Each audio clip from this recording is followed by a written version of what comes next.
Hi, everybody. It's Brian Mahoney, the CEO of Trend Research and president of the 50,000 member OTT executive community. I'm here at Stream TV Show today in Denver, having a great time continuing our podcast series. And today we're joined by Jonathan Collins, the GM for Imagicomm Entertainment. Yep. I got it right. All right, great.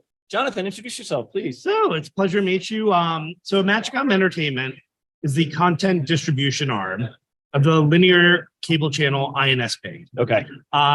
INSP, if you're not familiar, I always like to call it the biggest cable channel you've never heard of. Last week, we were the 5th ranked cable channel in the US. That's amazing. I mean, really. It's insane. So, we're a private channel. We're not part of the big conglomerate, so we don't tend to get the same love and affection of all the big companies. We're based in Charlotte, North Carolina, privately owned.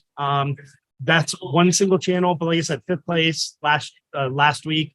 This has been a trend over probably about the last, I'm going to say about 3 to 4 years now. So you've seen a lot of growth then. Insanely. So so I've been with the company about 6 years now. Okay. When I look at where we were 6 years ago, I like to say I joined a cable channel. Today we're a media conglomerate. In addition to a top 5 cable channels, we have Imagicomm Entertainment, which handles all of our content distribution for original content, which is roughly around, I'm going to say about 50 hours of new content a year, mixture of both series as well as movies. And then on top of that, last year we bought 13 broadcast networks. That's amazing. So that's Imagicomm Communications, my sister company. Yeah. So it's this weird thing of like, oh, I'm going to just join this little cable channel in Charlotte, North Carolina. To no, we're a full scale like media company now. So what is the focus? What is the strategy for content? Like, is there a particular genre that you're focused on? Yeah, so we definitely hit a little bit of a niche. So if we talk about INSP proper, that channel was built on licensed content. Okay. They are a very traditional Western focused channel. So Gunsmoke's probably one of our top performing series on the channel. And with that, probably a good 75% of our content is acquired from traditional studios and the classic John Wayne films and everything in that kind of world.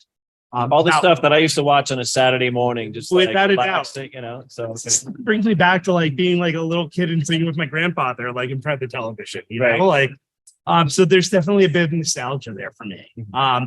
So you go back about 8 years ago, we started producing original content, and that's kind of how I come into this world. Okay. So started producing original series in Charlotte. You have studios in Charlotte. Okay. So our actual headquarters is in Indian Land, South Carolina. Okay. Charlotte sits right on the North Carolina, South Carolina border.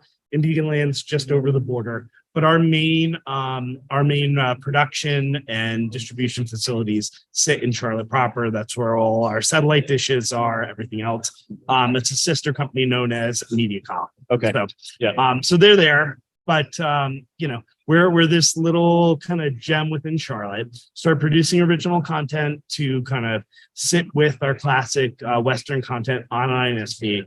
I joined the company. We launched Imagicomm Entertainment, which is our content distribution arm.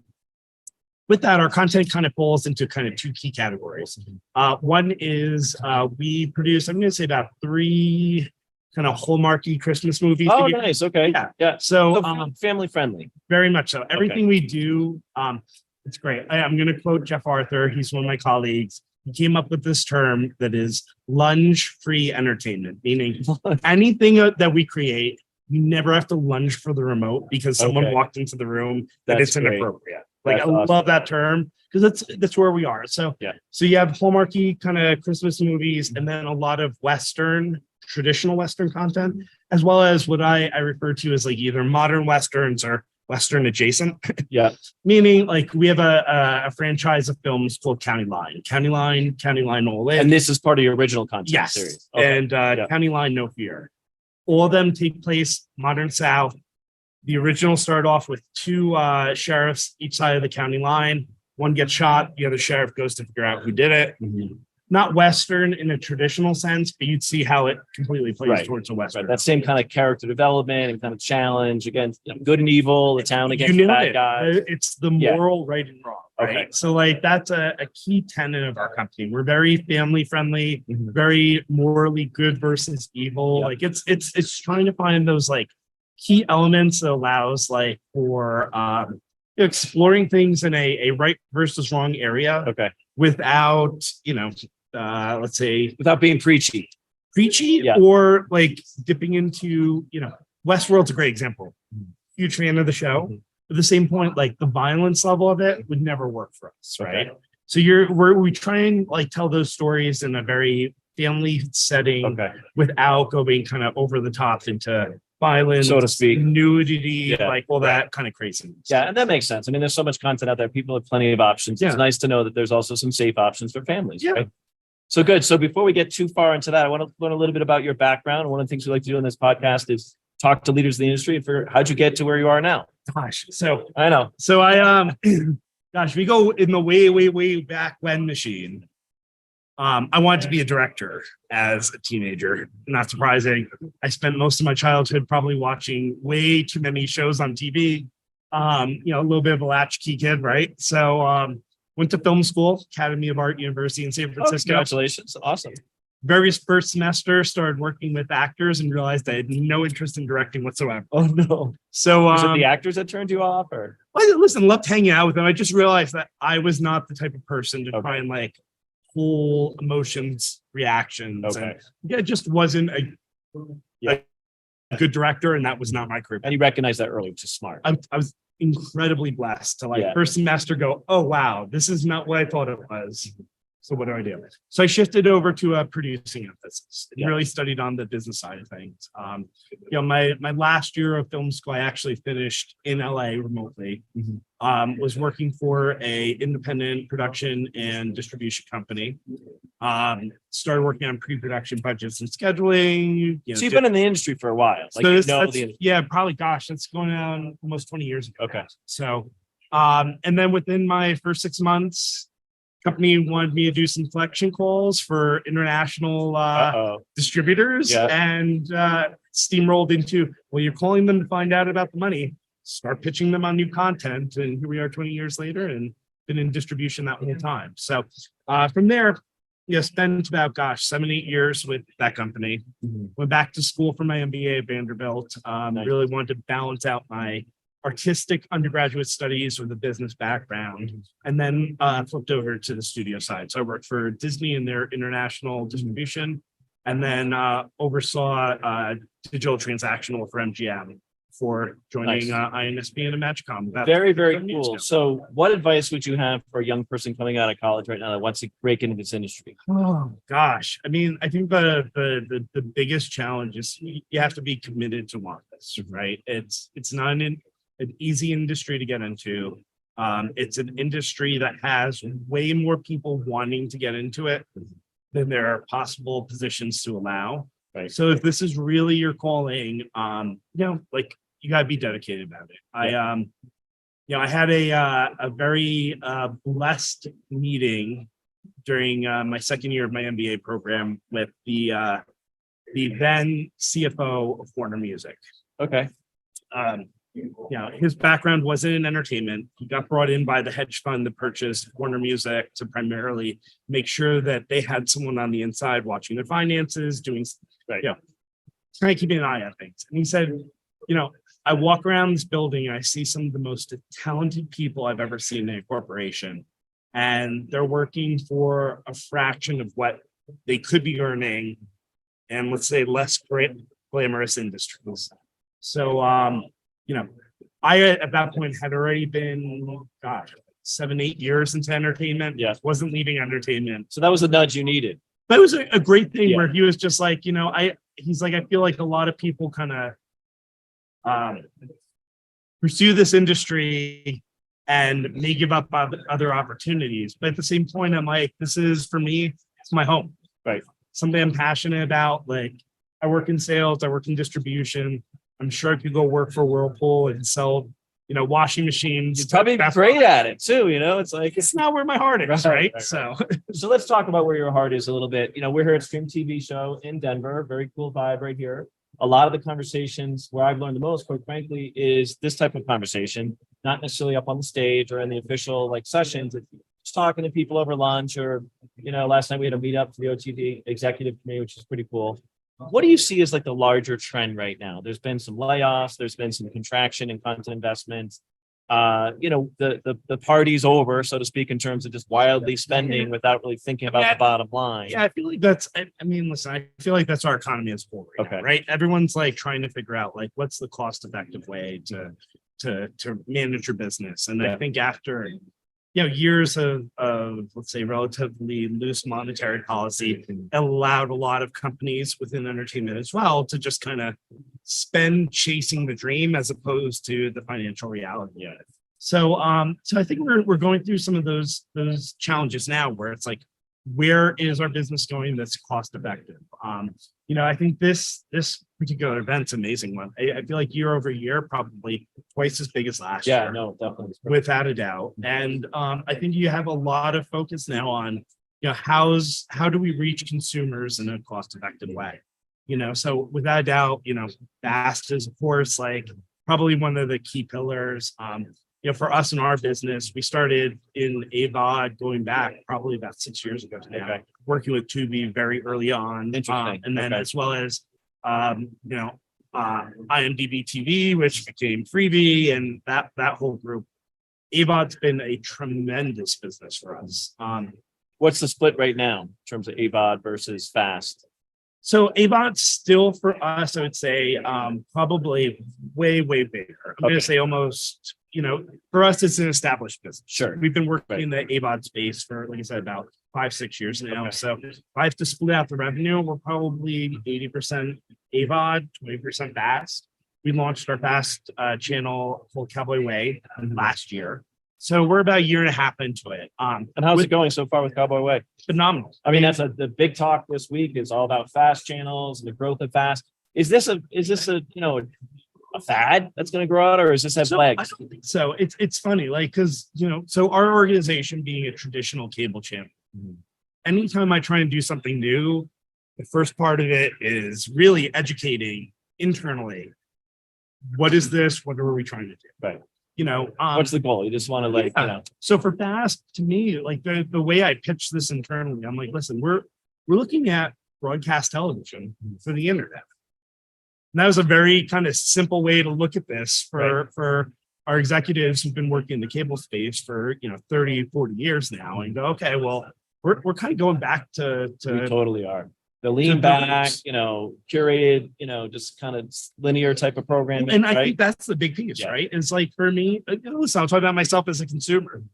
Gosh, the number of times I launch an app, scroll for like 5 or 10 minutes, and I go, there's nothing I want to watch here. It's like the digital version of going to the Blockbuster store. It's like, what? Gosh, turning on, Tubi, Pluto, any of the FAST partners we're working with, and having that linear play out. And I'm like, oh gosh, like I haven't seen this in a while. This is exactly what I want to see. So having those suggestions that are not necessarily algorithmically like set out for us, but again, going back to that like traditional programmer who's going, hey, this is how I see content lying out. No, I think there's a long, strong business in front of us. Okay, there's been some talk about maybe this is just the cord cutters, kind of being attracted to something they're familiar with. And eventually that wears out when they get a little more sophisticated with like, content discovery options that are out there. But, we'll see. I think the flip side is like, I think FAST is going to evolve, right? Like the Baywatch channels of the world where it's like, we're just running Baywatch nonstop. Those probably, I feel like, are going to be the bigger challenges, right? Like, if I just want to watch Baywatch, I can also find it on AVOD, stream it. It's not exclusive, right?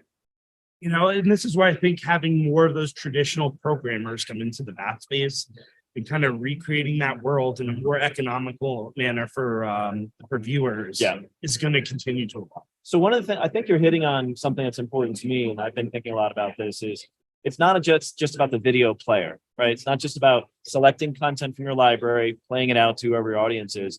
It's more than that. It's wrapping it around a community. It's social. It's, bringing people in. It's, referrals. It's all that kind of stuff. Can you talk about that a little bit? I mean, it sounds like you understand that your audience has a certain, community to it. So going back to INSP, talking about traditional cable first, I mean, it's crazy. Our channel has like one of the highest tune-in rates, meaning people turn on our channel and just watch it for hours upon hours, And that's some of the things we're starting to see again with like Cowboy Way. Same model of like very family friendly. No one needs to worry about what's coming onto the channel. Like even in terms of like INSP with advertisements, they're very particular about the ads they'll put on there. INSP's age demo tends to skew kind of 50 plus, right? Yeah. So something like Viagra seems like a perfect bet. Good It's not advertiser, something- right? Yeah. A lot of money there. It's not who INSP engages Okay. with. Because again, like for them, they just don't want to have that type of advertisement where they have Match to be that concerned. content. Yeah. So I think that's, you kind of nailed it. You're trying to like curate So you're curating the advertising experience, not just the, without a doubt Yeah, to the okay. point where it's like, it becomes this very family friendly environment where it's like, no, I can put this on. It doesn't matter if my 3-year-old's running it. It doesn't matter if my 83-year-old grandmother's running in.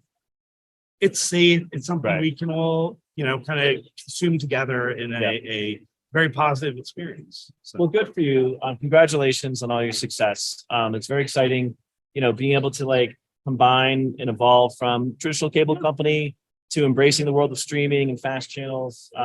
Sure, you're learning every day new things. That it out. One thing our viewers like to learn about our guest speakers is just a hobby or an interest, something interesting about yourself they might find interesting. So, For me, it's my family. Okay. Gosh, it's funny going back to where we started this conversation, Mm-hmm. how I got into the industry. Yeah, I was a crazy little kid who watched too much TV. Flip side now, I have 6 kids. oh wow, congratulations. That's awesome. Part of what brought us from LA to Charlotte, part Okay. of what kind of drew us to INSP. Great quality of life in Charlotte. I will say, I miss tacos in LA without a doubt. And any chance I have to have some good sushi in LA, can't pass that up. But everything I do here, I'm blessed to do something I really enjoy. But it's also an added blessing. I get to do something that allows me to spend time with my family and the 6 crazy kids. What are the age? I was going to ask you. There you go. So my oldest is 13. He's the one who's moved around the most. Okay. So he was born in Nashville at Vanderbilt when I was in grad school. Moved up to Brooklyn with us, then out to LA. Then 3 girls in California who are, almost 10, almost 8, and will be 6 in October. Mhm. And then 2 boys that were born in Charlotte who are 4 and almost 2. Oh my So- goodness, you have your hands full. That's for sure. Without a doubt. Are you in the soccer field all weekend, or Soccer What? field, baseball field. Yeah. Yeah. My wife was actually just made her first Charlotte FC game with my oldest daughter and my oldest daughter, who's almost 10's boyfriend, yeah? who their family invited us out. So yeah, I'm That's blessed. 3 California girls, 3 Southern boys. Beautiful life. Any accents yet in your kids, or not so much? Oh gosh, it's the most surprising thing is my 13-year-old who's moved around the most. Yeah. He's the one who actually like out of nowhere blurted out a very Southern comment with a very So Southern. y'all, this is saying It y'all. was a y'all with a like with a quote yella cat. He's like, y'all see that yella cat? And it ran through a Also, store. very useful word. If you think about it, some people get offended by you guys, right? Of Y'all course. is very inclusive, I love it, right? man. Very functional. But still funny that it's my 13-year-old who's moved around the most. It was the first one to like come out with this like really Southern thing. Well, he's embracing where he is now. He's got a home, and Yeah, I he's get a middle school kid and fully embracing the Charlotte life. Well, Jonathan, I really enjoyed this Pleasure. conversation. Thank you so much. This is Brian Mahoney from OTT Executive Podcast signing off. Everybody, great day. Have a great stream TV show. Thank you.